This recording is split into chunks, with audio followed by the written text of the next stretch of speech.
தாய் வீடு ஜூலை 2025. மூடிய கதவுகளுக்கு பின்னால் மௌனமாக மறைக்கப்படும் வலிகள். எழுதி வாசிப்பவர் ஆனா மேரி ரெசோதா. இனம், வர்க்கம், மதம், கலாசாரம் ஆகிய எல்லைகளை தாண்டி தெற்காசியா குடும்பங்களின் அடிமட்டத்தில் மூடிய கதவுகளுக்கு பின்னால் ஒரு கடுமையான சமூக பிரச்சனை மறைக்கப்பட்டிருக்கின்றது. வீட்டு வன்முறை என்ற அச்சமூக பிரச்சனை வற்புறுத்தல், கட்டுப்படுத்தல் மற்றும் அடக்குமுறையின் ஒரு பரவலான வடிவமாகும். இது கணவன் மனைவி, பெற்றோர் குழந்தை மற்றும் உறவினர்களுக்கு இடையேயான உறவுகளில் தீவிர பாதிப்புகளை ஏற்படுத்துகின்றது. கலாசார பாரம்பரியங்கள் மற்றும் சமூக தடைகள் பாதிக்கப்பட்டவர்களின் குரல்களை அடக்கி அவர்களை மௌனமாக்கும் சூழ்நிலையையே உருவாக்குகின்றன. ஏராளமானவர்களுக்கு வீடு என்பது அமைதியின் சரணாலயம் அல்ல, ஒரு அச்சுறுத்தலின் இடமாகவே உள்ளது. இலங்கையில் ஜனவரி 2020 முதல் மே 2021 வரை பெண்களுக்கு எதிரான வன்முறை தொடர்பான 5561 புகார்கள் பதிவாகியுள்ளன. அவற்றில் 1215 புகார்கள் 2020 ஆண்டில் வீட்டு வன்முறைகள் தொடர்பானவை. இதில் 733 வீட்டு வன்முறைகள், காயப்படுத்தல் மற்றும் தாக்குதல்களாக இடம்பெற்றுள்ளன என மகளிர் உதவி மையத்தின் அதிகாரி குறிப்பிட்டிருந்தார். 2020 ஆண்டு கோவிட்-19 பெருந்தொற்று காரணமாக வீடுகளில் உருவான பதற்றம் வீட்டு வன்முறை சம்பவங்களை வெகுவாக அதிகரித்தன என்பது பெரும் கவலையூட்டுவதாக இருக்கின்றது. அந்நேரங்களில் அதிகரித்திருந்த உதவி எண்களுக்கான அழைப்புகள், விழிப்புணர்வும் உடனடி நடவடிக்கையும் தேவைப்படும் நிலையில் நாம் இருக்கின்றோம் என்பதை கடுமையாக வெளிக்கொணர்கிறது. உலக சுகாதார அமைப்பின் ஆய்வில் உலக அளவில் 15 முதல் 49 வயதுடைய 3 பெண்களில் ஒருவர் உடல் அல்லது பாலியல் வன்முறையால் பாதிக்கப்படுகின்றனர் என்று கண்டறியப்பட்டுள்ளது. நெருங்கிய துணைகளால் ஏற்படுத்தப்படும் வன்முறைகள் அதிர்ச்சியூட்டும் வகையில் பரவலாக உள்ளன. இது தவிர பல பெண்கள் தங்கள் கணவரின் உறவினர்கள், அவர்களது உடன் பிறந்தவர்கள் அல்லது பெற்றோர்கள் போன்ற துணை அல்லாதவர்களாலும் குடும்ப வன்முறைக்கு ஆளாகின்றனர். சமூகத்தில் ஒரு ஆண் தனது மனைவியை அடிப்பதென்பது நாங்கள் சாதாரணமாக புறக்கணித்து செல்லும் விடயமாகவே உள்ளது. அவன் ஆண், அவனது மனைவியை அடிக்கும் உரிமை அவனுக்கு உள்ளது, அல்லது அது அவர்களது குடும்ப பிரச்சனை, அது எங்களுக்கு தேவையில்லாத விடயம் என்ற வாசகங்களையே இன்று அதிகம் கேட்கக்கூடியதாயுள்ளது. தற்காலத்தில் வீட்டு வன்முறைகள் சாதாரணமான ஒரு விடயமாகவும் தேவையான ஒன்றாகவுமே பலரால் கருதப்படுகின்றது. இதில் வருந்தத்தக்க விடயம் என்னவெனில், வீட்டு வன்முறைகளால் பாதிப்பிற்குள்ளாகும் பெண்களே இதனை சாதாரணமான ஒரு விடயமாக கருதுகின்றனர் என்று வீட்டு வன்முறைகளின் கலாசார அணுகுமுறை பற்றி கூறுகையில் வுமன் இன் நீட் ஸ்ரீலங்காவின் நிர்வாக இயக்குனர் திருமதி சாவித்திரி விஜயசேகர தெரிவித்திருந்தார். தங்கள் கணவனை விட்டு பிரிந்து வீட்டு வன்முறைக்கு எதிராக நீதியை நாடும் பெண்களை கூட எமது சமுதாயம் அவமான சின்னங்களாகவே கருதுகின்றது. இதனால் பாதிக்கப்பட்ட பெண்களின் குடும்பங்களுக்கு அவர்களுக்கான உரிமையை பெற்றுக் கொடுக்க முடியாத நிலைக்கு சமூகம் சார்ந்த வெட்க உணர்வு தடையாக உள்ளது. சுயமாக செயற்படுதல் மற்றும் உரிமைக்காக குரல் கொடுத்தல் போன்றவை பெண்கள் செய்யத்தகாத காரியங்களாகவே கருதப்படுகின்றன. விவாகரத்தான மற்றும் ஒற்றை தாய்மாரையும் கூட இச்சமூகம் வேறு கண்கொண்டு பார்ப்பதும் நாம் அறிந்ததே.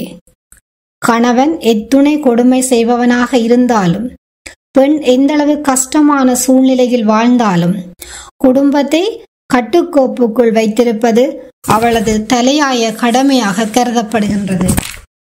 இவையே ஆண் பெண் இடையில் எமது கலாசாரம் விதைத்திருக்கின்ற மாற்ற முடியாத சித்தாந்தங்களாகும். பெண்களுக்கு எதிரான வன்முறை பற்றிய உண்மையான புள்ளி விவரங்கள் இன்னும் சர்ச்சைக்குரியதாகவே இருக்கின்றன. இலங்கையில் சுமார் 40% பெண்கள் இவ்வாறான வீட்டு வன்முறைகளுக்கு உள்ளாகின்றனர். 5 பெண்களில் 2 வன்முறைக்குள்ளாகும். இந்நிலையை தடுப்பதற்கு நாட்டின் பொறுப்புமிகு தலைவர்களின் தீவிர நடவடிக்கை இன்றி அமையாததாக உள்ளது.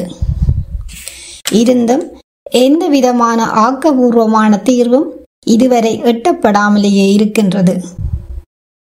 அரசியல்வாதிகளும் சட்டம் இயற்றுபவர்களும் இப்பிரச்சினைக்கான தெளிவான ஒரு தீர்வை பெற முடியாதவர்களாகவே உள்ளனர்.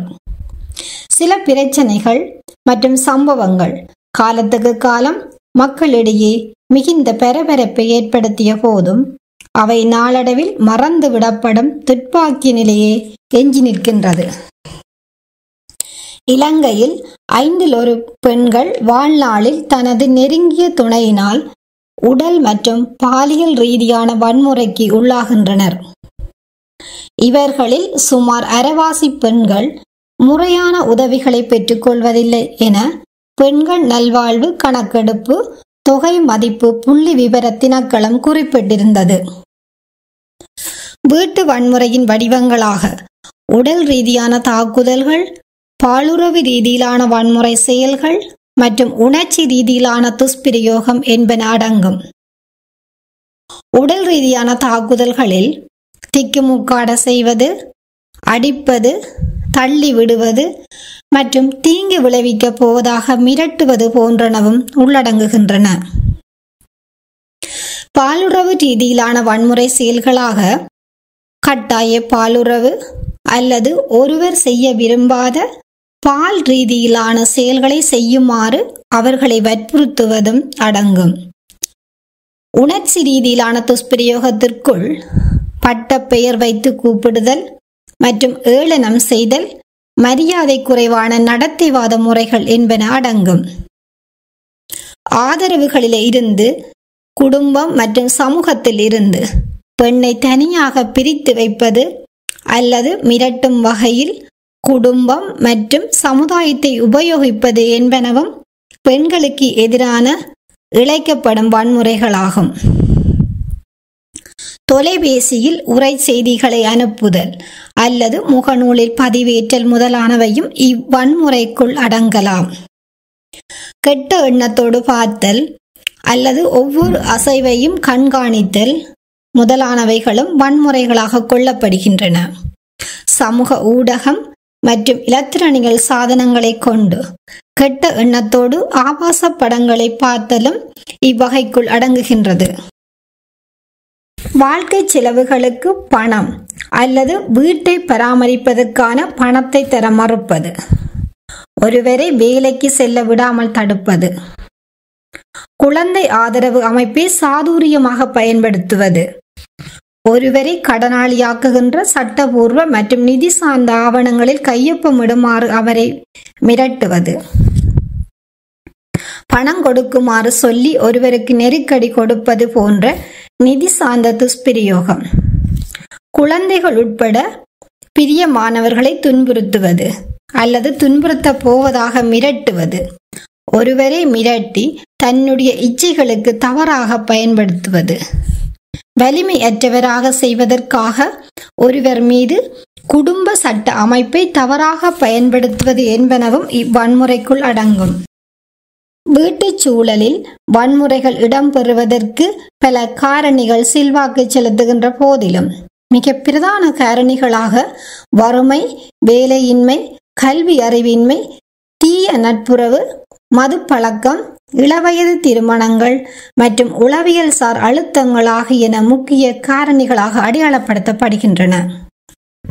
குறிப்பாக வீட்டு மற்றும் குடும்ப வன்முறைகளை அதிகம் அனுபவிப்பவர்களில் பெண்கள் சதவீதம் உயர்வாக உள்ளது. இது கருவுற்ற பெண்கள், கணவரை பிரிந்து வாழும் பெண்கள், மாற்றுத்திறனாளிகள் மற்றும் சிறுமிகளும் உள்ளடங்கும். அநேகமான வீட்டு மற்றும் குடும்ப வன்முறைகள் ஆண்களால் பெண்களுக்கு ஏற்படுத்தப்படுகின்றது. இதனால் பெண்கள் பாதுகாப்பற்ற உணர்வினையும் கடினமான சூழ்நிலைகளையும் அதிகம் சந்தித்து வருகின்றனர். இதற்காக வீட்டு வன்முறைகளால் ஆண்கள் பாதிக்கப்படவில்லை என்று கூறிவிட முடியாது. வீட்டு வன்முறையை தடுப்பதற்கான நடவடிக்கைகள். 2005ஆம் ஆண்டு காலப்பகுதி வரை வீட்டு வன்முறைகளை ஏற்படுத்துகின்ற ஆண்களுக்கு எதிராக எந்தவிதமான சட்ட முறைகளையும் நடைமுறையில் இருக்கவில்லை.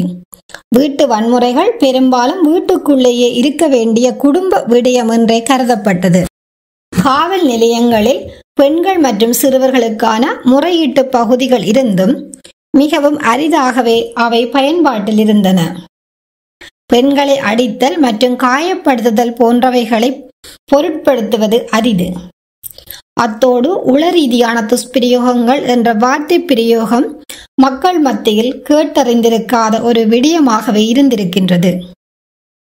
பாலியல் வன்முறைகள் தொடர்பான முறைப்பாடுகள் மிக குறைந்த அளவிலேயே மேற்கொள்ளப்பட்டன.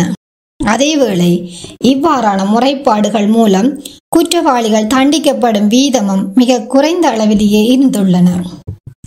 மகளிர் உரிமைக்காக குரல் கொடுத்த சட்டமன்ற உறுப்பினர்கள் மற்றும் அரசு சார்பற்ற நிறுவனங்கள் போன்றவற்றின் இடைவிடாத பின்னூட்டல்களின் விளைவாக வீட்டு வன்முறை தடுப்புச் சட்டம் 2005ஆம் ஆண்டு இயற்றப்பட்டது. இச்சட்டத்தில் வன்முறைக்குள்ளானவருக்கு பாதுகாப்பு வழங்கும் நோக்கில் வன்முறையை மேற்கொண்டவருக்கு எதிராக இடைக்கால பாதுகாப்பு உத்தரவை வலியுறுத்துவதாக இச்சட்டம் உள்ளது. குறித்த சட்டம் உளவியல் ரீதியான துஷ்பிரயோகங்களையும் வன்முறையாக கருத்தில் கொள்கிறது. கணவன் தனது மனைவியை அடித்து தாக்குவதை இதுகாரும் பொருட்படுத்தாத சமுதாயத்தில் இவ்வாறான சட்டம் அமுலுக்கு வந்தது வெற்றியாகவே கொள்ள வேண்டும். இருப்பினும் இச்சட்டம் மற்றும் இதன் செயற்பாடுகள் போன்றவை நடைமுறையில் ஏமாற்றத்தையே ஏற்படுத்துகின்றது. இலங்கையில் வீட்டுக்குள் நிகழும் வன்முறையில் இருந்து மக்களை பாதுகாக்க வீட்டு வன்முறை தடுப்புச் சட்டம் என்ற சட்டம் இருந்தாலும் அது நடைமுறையில் சிறப்பாக செயற்படுவதில்லை. குடும்ப வன்முறையால் பாதிக்கப்படும் பெண்களில் 1% குறைவானவர்கள் மட்டுமே நீதிமன்றத்தில் பாதுகாப்பு கோரும் நிலையில் உள்ளனர். சில காவல்துறை அதிகாரிகள் புகார்களை பெரிதாக எடுத்துக்கொள்ளாமல் நடவடிக்கைகளை தாமதப்படுத்தும் செயல்களில் ஈடுபடுவதுடன் பெண்கள் சட்ட உதவி பெறுவதை தடுக்கும் முயற்சியிலும் ஈடுபடுகின்றனர்.